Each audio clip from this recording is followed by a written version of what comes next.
예수님의 이름으로 기도합니다. 아멘. 하나님은 로고스이시고 하나님의 아들로서 우리에게 오셨습니다. 나다네엘은 예수님을 보자 하나님의 아들이시라고 고백을 했고, 물이 포도주로 변화되는 것을 보고 사람들이 하나님의 아들인 것을 믿었습니다. 또한 성전 정화 사건을 통해서 성전이 파괴되고 우리 몸이, 우리 각자 개개인이 성전이 되어 영원히 하나님을 만나볼 것을 보여주셨습니다. 특별히 이방인의 뜰에서 예수님께서 소, 양 이거를 채찍으로 내쫓았거든요. 그 과거의 기록에 보면은 그 유월절 때 양이 25만 마리가 사용됐다고 합니다. 근데 그 양을 팔던 곳이 이방인의 뜰이었어요. 성전은 안뜰, 내 뜰이 있고 이방인의 뜰도 있습니다.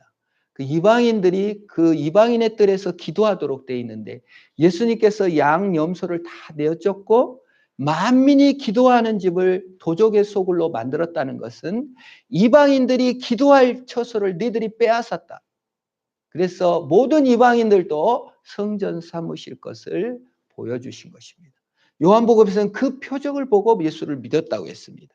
그런데 오늘 성경 본문은 아직 읽지 않았지만 니고데모, 의심자 니고데모가 등장합니다. 그래서 니고데모가 어떻게 하나님의 아들을 만나고 그 영광스러운 복음을 발견해 가는가가 오늘 말씀드리고자 하는 요약적인 본문이 되겠습니다. 그 성경 본문은 요한복음 3장 1절에서 8절 니고데모 사건인데요. 우리 한번 성경을 찾아볼까요? 요한복음 3장 1절에서 8절까지입니다. 예수님과 니고데모, 하나님의 복음이 왔지만 우리는 잘 모르고 살 때가 많이 있죠. 그 중에 한 명도 니고데모 중에 있었습니다. 제가 말씀을 봉독합니다. 그런데 바리새인 중에 니고데모라 하는 사람이 있으니 유대인의 지도자라. 그가 밤에 예수께 와서 이르되 라비여, 우리가 당신은 하나님께로부터 오신 선생인 줄 아나이다. 하나님이 함께 하시지 아니하시면 당신이 행하시는 이 표적을 아무도 할 수 없음이니이다. 예수께서 대답하여 이르시되 진실로 진실로 내게 이르노니 사람이 거듭나지 아니하면 하나님의 나라를 볼 수 없느니라. 니고데모가 이르되 사람이 늙으면 어떻게 날 수 있사옵나이까? 두 번째 모태에 들어갔다 날 수 있겠습니까? 예수께서 대답하시되 진실로 진실로 내게 이르노니 사람이 물과 성령으로 나지 아니하면 하나님의 나라에 들어갈 수 없느니라. 육으로 난 것은 육이요 영으로 난 것은 영이니 내가 내게 거듭나야 하겠다 하는 말을 놀랍게 여기지 말라. 바람이 임의로 불매 내가 그 소리를 들어도 어디서 와서 어디로 가는지 알지 못하나니 성령으로 난 사람도 다 이러하니라. 아멘. 로마 시대에 로마 식민지였던 유대 사람들은 살기에 아주 힘들고 어려웠습니다. 식민지 사회니까 그렇죠. 그래서 두 가지 종류가 있었어요. 많은 사람들이 헤롯 당원이 있었습니다. 헤롯은 죽음 이후에 사후 세계를 믿지 않았어요. 우리도 사후 세계를 믿지 않은 사람들이 있잖아요. 귀신이 어딨어? 죽으면 다 끝이지 뭐. 살 때나 그냥 잘 먹고 잘 살아야지. 천국을 갈런지 만국을 갈런지 뭐 알아. 그냥 하루하루 잘 먹고 잘 살면 돼. 이런 주의가 헤롯주의자였습니다. 상대주의자들이죠. 그래서 로마 모든 돈에 시저가 신이다라는 돈이 있어도 헤롯 당원들은 그 돈을 사용하는데 주저하지 않았어요. 자, 일본 사람들이 오면 일본어를 배워서 일본 사람들에게 아부하고, 미국 사람들이 들어오면 미국말을 배워서 미국 사람들에게 아부하고, 또 군사정권이 들어오면 반공을 내세워서 군사정권에 아부하고, 이렇게 카멜레온처럼 자신을 변화시켜서 상대적으로 자신을 늘 변화시키고 적응하고 살아남고 돈을 벌고 자신의 이름을 높이는 데만 힘을 썼던 사람들이 헤롯 당원들, 상대주의자라고 합니다. 상대주의자들은 전정으로 중요한 건 없어요. 살아남기만 하면 돼요. 성공만 하면 되는 거예요. 뭐든지 다 할 수 있어요. 그렇잖아요. 나 살기 위해서 뭔 짓인들 다 하는 사람들 여러분 많이 봤죠? 일제 앞잡이하는 사람들이 그대로 또 살아남아서 미국 앞잡이하고 뭐 그런 걸 우리는 많이 보았습니다. 이런 상대주의적으로 살아남는 사람들을 헤롯 상대주의자라고 합니다. 그런데 오늘 등장하는 바리새인들은 상대주의와고는 완전히 반대인 도덕주의, 율법주의적 삶을 살았습니다. 자, 도덕주의는 무엇입니까? 자, 로마 식민지도 너무 힘들고 헤롯 당원들이 등쳐먹는 것도 너무 그 로마 앞잡이들도 보기 싫습니다. 그러나 이것이 인생인가? 하나님의 말씀대로 도덕을 잘 지키고 착하게 살고 열심히 살고 율법을 잘 지켜야지 하면서 엄청 열심히 사는 사람들을 바리새인이라고 합니다. 도덕주의자들이죠. 이 도덕주의자들은 내가 이 율법을 지킴으로써 천국에 들어갈 수 있다고 생각했어요. 당시 유대인들은요, 아주 극악무도한 죄인을 빼고는 다 천국에 갈 수 있다고 생각했어요. 부활도 믿었지만 유대 민족 자체들이 전부 다 우리는 열심히 살았기 때문에 천국에 갈 수 있다고 믿었던 시대입니다. 그래서 안식일 조항도 47개를 만들었어요. 어떻게 하면 안식일을 잘 지킬 것인가. 그 다음에 그 율법을 연구해서 뭐 369개 되는 어마어마한 율법 조문을 다 찾아내서 그걸 잘 지키는 방법들을 연구했습니다. 그래서 사회적으로도 도덕주의자들로서 존경을 받고 이 바리새인들은 사내들인 공회라고 72명이 의회를 만들었어요. 지금 우리나라 국회의원은 몇 명이죠? 300명이죠? 예, 그들이 아주 고난이 많습니다. 그리고 사내들인 공회는 국회의원 정도 되는 지위예요. 사람들의 랍비라고 부르고 모든 사람의 존경을 받았던 자리입니다. 그들은 사형은 로마 통치이기 때문에 사형은 못 내려도 여기서 누가 말 안 듣는 사람, 누가 간음을 행했다 그러면 사내들인 공회에 붙여서 추방도 하기도 하고 사회적으로 완전히 매도해 버립니다. 그러니까 아주 그 출교죠. 출교를 시켜버립니다. 그리고 출교를 시키면요 아무도 얘기를 안 해요. 예를 들어 제가 출교를 당했잖아요. 아무도 인사를 안 해주고 물건도 아무도 사주지도 않아요. 대화도 안 나눠줘요. 그게 출교예요. 그러니까 이 바리새인 사내들인 공회는 무서운 거예요, 여러분. 최고 무서운 것이 출교입니다. 여러분 아무도 말도 안 해. 지금처럼 뭐 TV나 유튜브가 있다든지 전화가 있는 게 아니잖아요. 아무것도 할 수가 없는 거예요. 그 죽는 것보다 더 괴로운 것이 소외인데 이 사내들인 공회가 그런 놀라운 도덕적 우위를 갖고 능력도 있고 지식도 있고 인품도 있고 말도 고상하게 하는 사람들, 그리고 사내들은 공회원 니고데모, 그 율법을 완전히 지킨다는 확신 속에 살고 있는 니고데모가 이제 이렇게 살고 있는 것입니다. 이 성공한 사내들인 공회원 니고데모가 밤에 대낮에 찾아올 것이지 대낮에는 안 오고 밤에 예수님을 찾아왔어요. 오늘 성경에 보니까. 왜 왔을까요? 이렇게 막강한 능력도 있고 지식도 있고 똑똑하고 잘났던 이 니고데모가 왜 뭐가 아쉬워서 예수님께 찾아왔을까요? 첫 번째 두려움과 불안함입니다. 여러분 도덕적 확신은 어디서 옵니까? 내가 행한 것에서 와요.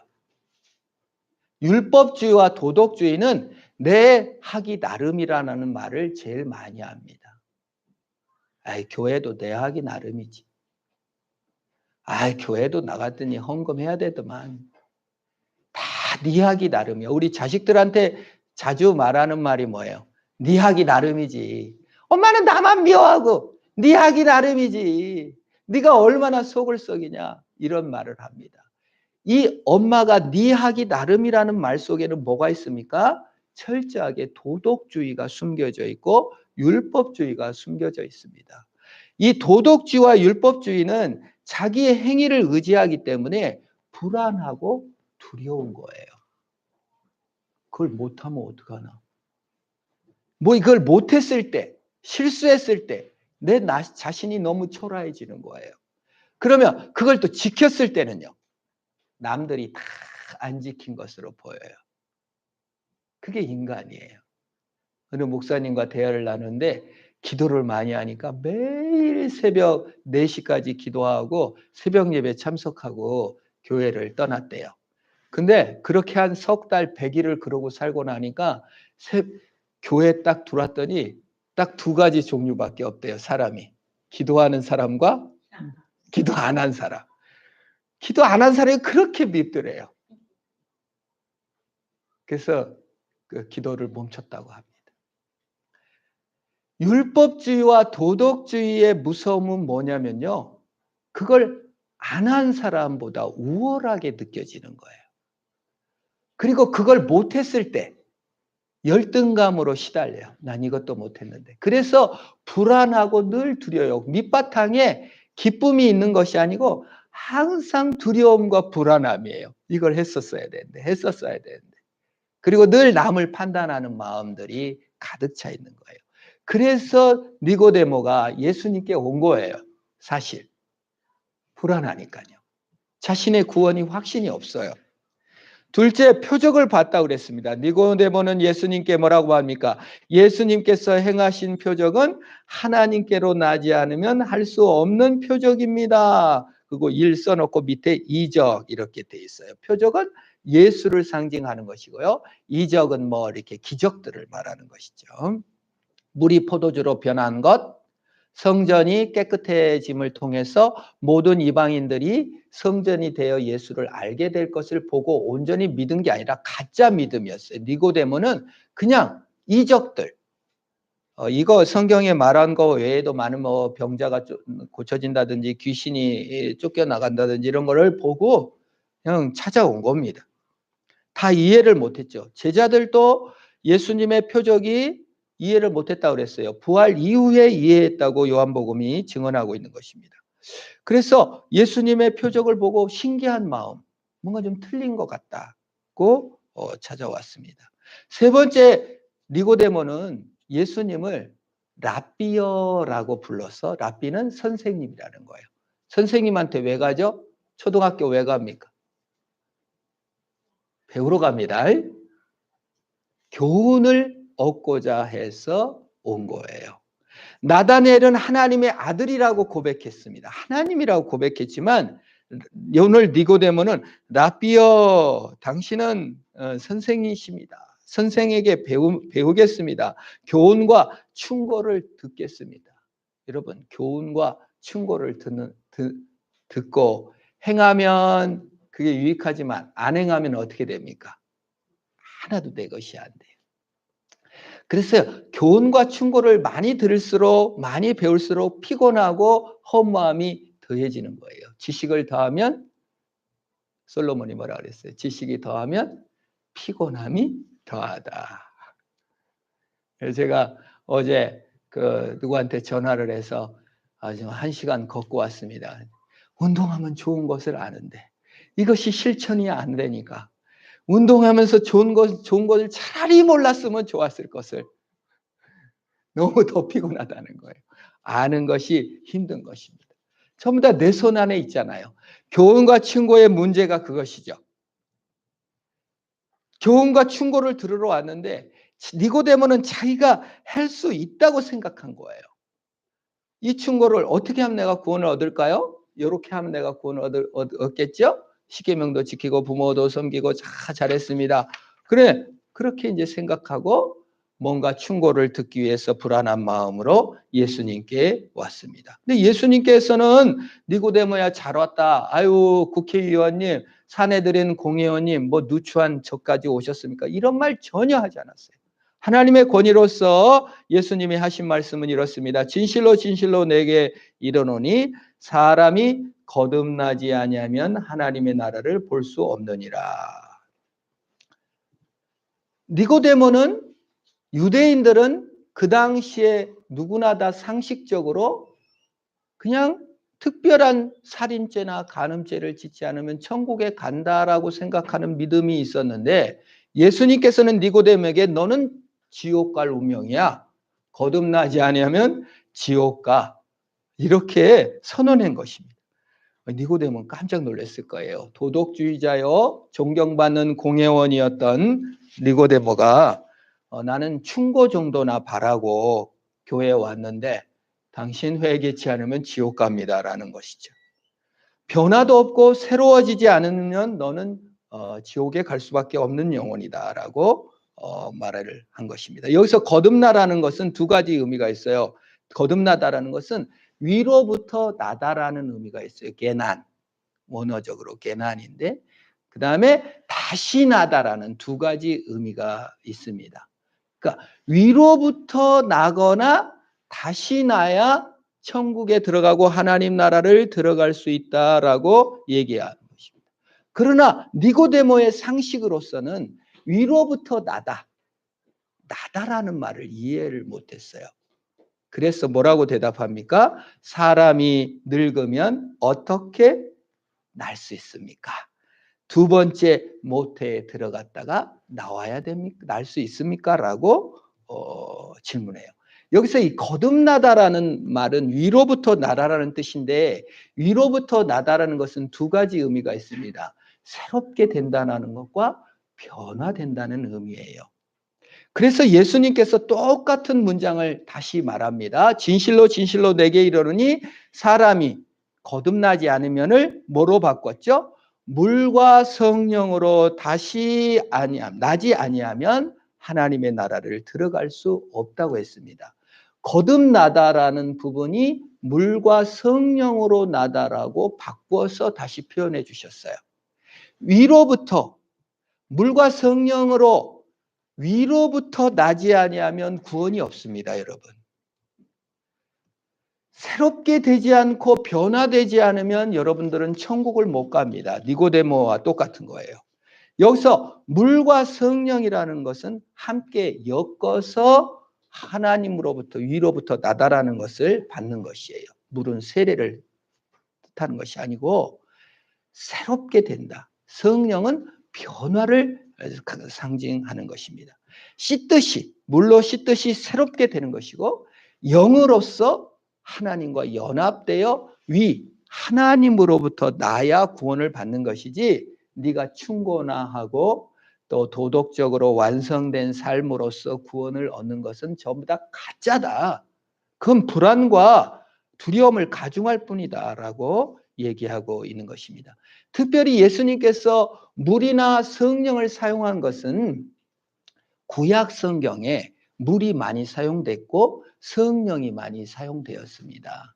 특별히 성령은 루하흐 히브리어, 또 헬라어는 푸시케, 이렇게 해서 바람. 여러분이 이제 성령을 말할 때 바람이나 성령이나 이렇게 똑같은 단어를 많이 썼어요, 구약에서. 그래서 바람과 물로서 나야 된다라는 뜻은 위로, 하늘로부터 나야 된다는 것을 구약 성경에서 많이 내포하고 있는 거예요. 특별히 물이라는 것은 여러분, 모세가 이제 이스라엘 백성들을 100만을 이끌고 광야에 가가지고 물이 없어가지고 목말라 죽겠어요, 목말라 죽겠어요, 물 주세요 했을 때 하나님께서 반석을 명하여 물을 내라고 하죠. 그때 모세가 가가지고 내가 이 반석에서 물을 내려 하고 명하여 물을 내라 그랬는데 반석을 몇 번 치죠? 꽝꽝 2번 쳤습니다. 근데 물이 펄펄 쏟아졌어요. 백성들이 그걸 보고 막 가서 선전을 합니다. 물이 쏟아졌어, 물이 쏟아졌어. 모세가 반석을 2번이나 쳤어. 그랬더니 물이 쏟아졌어. 모세가 반석을 2번 쳤으니 물이 쏟아졌어. 자, 물을 누가 냈죠? 하나님이 내셨는데 백성들은 선전할 때 뭐라 그래요? 모세가 반석을 2번 꽝꽝 때렸더니 물이 쏟아졌다고 했습니다. 그럼 하나님이 영광을 받았습니까? 모세가 영광을 받았습니까? 모세만 영광을 받은 거예요. 그래서 하나님께서 모세에게 뭐라고 말합니까? 네가 내 앞에서 내 영광을 드러내지 아니하므로 너는 가나안 땅에 못 들어간다. 그래서 못 들어간다. 니고데모에게 말합니다. 너는 하나님 나라에 못 들어간다. 왜?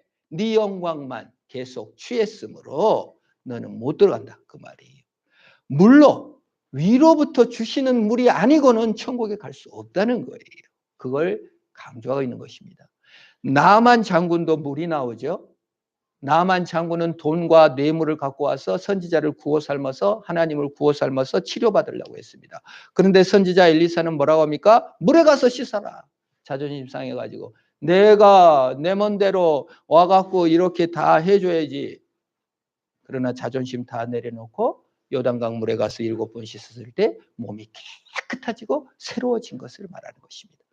유대인들은 이스라엘 백성들은 제사를 지낼 때마다 성전에 갈 때마다 물을 씻어야 됐어요. 물로 새로워지는 것을 말하는 거예요. 위로부터 나지 아니하면 성령은 무엇을 말합니까? 바람과 같이. 여러분 바람의 특징 뭐죠? 바람을 부릴 수 있는 사람이 있어요, 없어요? 없습니다. 일기예보는 기압골의 영향으로 더 선동풍이 들겠습니다. 예상을 할 뿐이지 여러분이 바람이 어디서 왔다가 어디로 가는지 아무도 몰라요. 성령으로 났다는 건 뭡니까? 여러분들이 바람을 불러오고 비를 불러올 수 있는 것이 아니고 하나님께서 우리를 사랑해 주시고 복 주시고 연합하셔서 위로부터 나서 구원 얻는 것이지 내가 기우제 지내가지고 내가 싹싹 빌어서 하나님 조종해 먹고 하나님 이용해서 하나님 내 편 만들어서 그냥 구워 삶아서 내 편 만들 수가 없는 겁니다. 아무리 기우제를 지내도 비는 마음대로 할 수가 없는 거예요. 이게 영의 특징이에요. 바람과 같으신 분이에요. 그래서 이 니고데모에게 바람이 임의에서 불매 어디로 갔다 모는 것처럼 성령으로 난 자도 이러하리라. 예측 불허이시다 그 말이에요. 내 뜻대로 조정이 안 되신다는 뜻이에요. 바람이에요. 여러분 그래서요 많은 학자들이 성령을 안 믿는 사람들이 조금 성경 알고 루하의 바람으로도 많이 쓰였으니 성령 없습니다라고 주장하는 이단들도 많이 있습니다. 의미를 바로 아셔야 됩니다. 영의 뜻을 따라 성령의 뜻을 따라 주께서 나를 사랑해 주신 것이지 내 도덕과 내 욕심이 구원을 이룰 수 없다는 것을 상징하는 것이에요. 그래서 예수님께서 니고데모에게 상대주의나 도덕주의로서 같이 다 뭐예요? 자아중심적인 거예요. 도덕주의도 상대주의도. 헤롯 사람들은 자기 욕심을 이루는 까멜론들이고 도덕주의자들은 자기 구원을 자기 손으로 이루려는 자아중심적인 구원입니다. 그래서 그걸로는 구원을 얻을 수가 없는 거예요. 그래서 예수님의 복음이 도덕주의도 아니고 상대주의도 아닌 복음으로서 우리에게 오신 것입니다. 그거를 이제 설명해 준 거예요. 그래서 6절, 7절이 그걸 다시 한 번 더 설명해 주는 거예요. 육으로 난 것은 육이요 영으로 난 것은 영이니 내가 내게 거듭나야 하겠다는 것을 기이 여기지 말라고요. 육신적 방법으로 네 자아중심적 방법으로서 구원을 얻는 방법은 없다. 영 하늘로부터 하나님께서 하신 일로서 구원을 얻는 것이지 자아중심적 구원은 자아중심적 구원은 확신과 패배감, 확신이면 교만해서 남을 판단하거나 못했으면 패배감으로 피곤할 뿐이다. 하나님의 사랑, 하나님의 구원이 이루어진 것이다 라고 설명하고 있는 거예요. 그의 8절에서 성령을 다시 한번 말합니다. 성령으로 난 바람이 임의로 불매 내가 그 소리를 들어도 어디로 와서 어디로 가는지 알지 못하나니 성령으로 난 사람은 다 이러하다 그 말이에요. 새롭게 됨과 변화됨이 내 손에 있지 않고 하나님 손에 있는 줄 믿으시기를 바랍니다. 누구든지 예수 그리스도를 믿을 때 새로워지고 변화되는 거예요. 하나님께로부터 나는 겁니다. 주님께서 새롭게 만드시고 변화되고 열매 맺도록 하시는 거예요. 하나님이 연합해 주시는 것이고 아들 삼아 주시는 것이고 하늘로부터 난 자들이에요. 우리는 상대주의자가 되지 못해요. 안달합니다. 나도 그때 그냥 예수 안 믿었으면 그냥 눈 찔끔 갖고 불의를 저지르는 건데 자기 욕망을 드러내기를 더 선호할지 모릅니다. 상대주의로서는 구원을 받지 못합니다. 도덕주의자가 되기가 쉽습니다. 자기 완성을 하려고 합니다. 자꾸 우월감에 내가 뭘 한 것에서 열등감과 우월감을 맛보려 합니다. 그게 아니에요. 성령으로부터 위로부터 나야 될 줄로 믿는 것입니다. 바람을 잔잔케 하시는 예수 그리스도를 만나셔야 됩니다. 예수님과 제자들이 배를 타고 이제 마가복음이나 누가복음, 마태복음에 가면은 갈릴리 바다를 이렇게 갑니다. 갈릴리 바다 호수 위에 헤르몬산이 있는데 이 기압골의 영향으로 지금은 분석해 보면 그래요. 이제 급격하게 바람이 불어요. 그러니까 그냥 막 요동을 치는 거예요. 근데 어부들은 그 바람을 잘 이해하는데 그날따라 더 요동을 쳐가지고 난리가 나는데 예수님은 피곤하시는지 배 끝몸을 이렇게 차고 있는 거예요. 그냥 바람을 막 물을 퍼내고 노를 젓고 온 노력을 다하고 있는데 예수님이 자고 있는 거예요. 세상에 이 정도 되면 적당히 일어나셔서 해야지. 여러분 어째 여러분들이 이제 부인들이 특별히 이제 집에서 막 열심히 막 일을 하면 남편이 알아서 다 해줘야 되는데 안 해줘요. 얼마나 속상해. 그래서 제자들이 예수님을 깨우면서 원어에는 꾸짖었다고 그랬어요. 예수님! 막 뭐예요 지금? 우리가 죽게 됐는데 주무시고 계셔요? 이렇게 예수님을 꾸짖었다고 그랬어요. 그러면 예수님께서 또 일어나셔가지고 제일 먼저 뭘 해야 되겠어요? 풍랑을 꾸짖어야 되는데 제자들을 꾸짖었다 그랬어요. 어찌 믿음이 없느냐? 우리는 내 마음대로 안 되면 하나님을 꾸짖습니다. 왜 이렇게 막 하나님 어떻게 이럴 수가 있습니까? 내가 이렇게 열심히 했는데 이렇게 나를 방치할 수가 있어요? 하나님을 꾸짖기가 쉽습니다. 그런데 오히려 하나님은 어찌 믿음이 없느냐? 내가 너와 함께 배에 타고 있다는 사실을 잊었느냐? 내가 너를 사랑한다는 사실을 잊었느냐고 꾸짖는 것입니다. 그리고 두 번째로 풍랑을 향해 꾸짖음으로 잔잔해졌다고 얘기하고 있는 것입니다. 여기 예수님의 사랑 안에는 불안과 두려움이 없습니다. 내 속에 의심, 내 행위를 의지하지 않습니다. 제자들은 결국 내 행위와 내 존재를 믿고 있었기 때문에 예수님께서 겟세마네 동산에서 기도하시고 그때 다 퍼질러 자고 지들이 잤어. 예수님은 잔다고 꾸짖는 사람들이. 그리고 예수님 잡혀갈 때 지들이 다 도망갔어요. 예수님은 언제나 우리와 함께 하십니다. 우리 손으로 구원을 이루시지 않으시고 언제나 사랑하시고 언제나 함께 하셔요. 예수님이 도망간 것이 아니고 예수님이 주무신 것이 아니라 사실은 내가 자고 있었고 내가 도망간 것입니다. 내 행위를 의리하는 자들의 모습인 것입니다. 내 안에 미움, 살인 마음이 들 때 그 어떤 음란이나 연약함 그것에도 주님을 의지하지 않아요. 주홍빛처럼 죄가 많을지라도 풍랑이 얼마나 클지라도 그 과거로 나를 보시지 아니하시고 위로부터 난 구원으로 나를 새롭게 하시는 줄 믿으시기를 바랍니다. 나 같은 것이 어떻게 구원을 받을 수 있을까?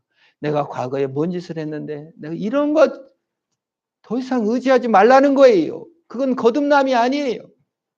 위로부터 난 것이 아니죠. 여러분의 행위에서 난 구원을 의지하고 있습니까? 주님은 위로부터 난 구원은 주홍빛 너희 죄가 주홍빛 같을지라도 양털같이 희어지리라. 이사야 53장에 약속한 것이죠.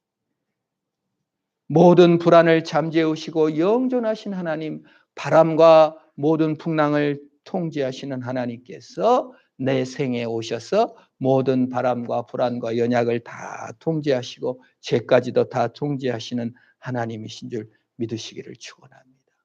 이게 도덕주의와 상대주의에서 벗어난 자의 행복입니다. 15살짜리 어린 소년에게 15살이면 중3인가요 지금? 중2. 마리아가 15살이라고 학자들은 얘기합니다. 성천사가 나타나서 말합니다. 누가복음에 말하죠.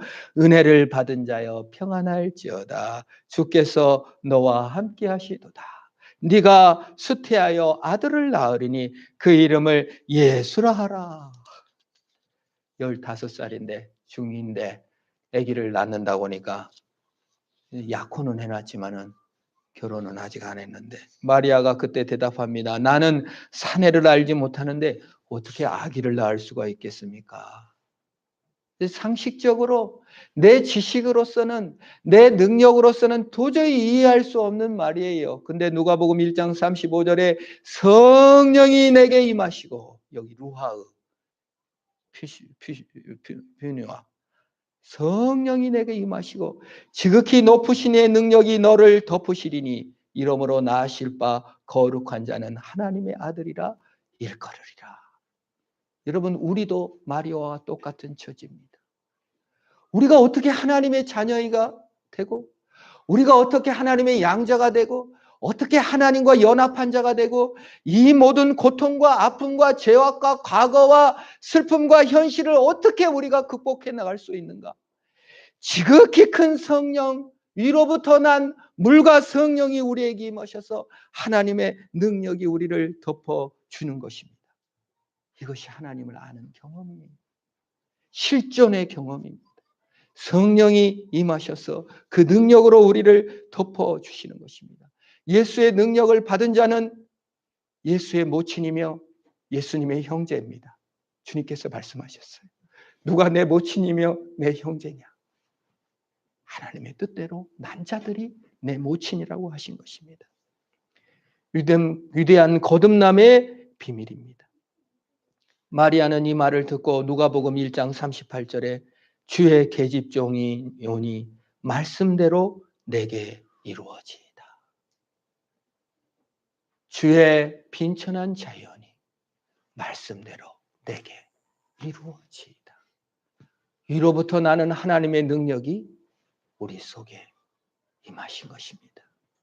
이것이 순종입니다. 이것이 도덕주의와 상대주의를 뛰어넘는 기적입니다. 하나님의 사랑을 받는 것입니다. 거기에는 자유가 있는 것입니다. 예수님을 죽이려 할 때 상대주의자 헤롯도 도덕주의자 바리새인도 한패가 돼가지고 예수님을 죽이려 한 것을 보면 그들에게 구원이 없다는 것을 보여주는 것입니다. 우리 이로부터 난 놀라운 지혜로 하나님께 순종하며 마음을 영접하여 그리스도의 아들이 되며 주님께 나가는 저와 여러분이 되기를 주의 이름으로 축원합니다. 우리 합심으로 1분 기도합니다. 하나님, 지극히 큰 성령의 권능으로 위로부터 나는 거듭남의 비밀이 내 속에 넘쳐 하나님, 주의 계집종입니다. 연약합니다. 도덕주의로도 상대적으로도 능력이 없는 자입니다. 하나님의 말씀으로 하는 위로부터 나는 성령의 권능으로 다시 나는 자 되게 하시고 그 사랑으로 충만한 내가 되게 하옵소서. 우리 합심으로 한번 기도합니다. 기도하시겠습니다. 하나님 감사합니다. 주님, 위로부터 난 자가 되게 하옵소서. 가장 능력 있고 가장 지식 있는 니고데모도 알지 못하는 성령으로 거듭나는 비밀을 나에게 알려주시고 하늘의 성령께서 하나님께서 강림하셔서 나를 안아주시고 함께 하시는 애를 감사합니다. 마리아가 어린 나이에도 순종의 복으로 그리스도를 낳았던 것처럼 우리 연약한 우리가 그리스도를 영접하며 그리스도를 만나는 놀라운 역사가 우리 가운데 있게 하여 주옵소서. 복음에 순종하는 자가 되게 하시고 복음으로 사는 내가 되게 하옵소서. 그리스도를 영접하는 자유를 누리게 하시옵소서. 지극히 높으신 의 능력이 우리를 덮어 주시옵소서. 하나님, 부족합니다. 주께서 우리를 세우시고 새롭게 하여 주옵소서. 예수님의 이름으로 기도합니다. 아멘. 기도합니다. 하나님 감사합니다. 지극히 높으신 이의 능력이 나를 덮으심으로 내가 하나님의 아들이 되고 양자가 되고 하나님과 연합한 자가 된 것을 인하여 감사합니다. 이 거듭남의 비밀, 위로부터 나는 비밀, 물로서 새로워지고 성령으로서 변화되는 내가 되게 하여 주옵소서. 예수님이 멀리 계신 것이 아니라 실존으로 나에게 임재하심으로 말미암아 내 과거와 내 엉망과 내 상대주의와 내 도덕주의를 다 회개합니다. 주님, 알량한 내 손으로 주를 조종치 않게 하옵시고 알량한 나의 욕망으로 인하여 더 이상 방황치 않게 하시고 오직 예수로 만족하며 그 복음의 능력으로서 참된 자유를 누리는 내가 되게 하옵소서.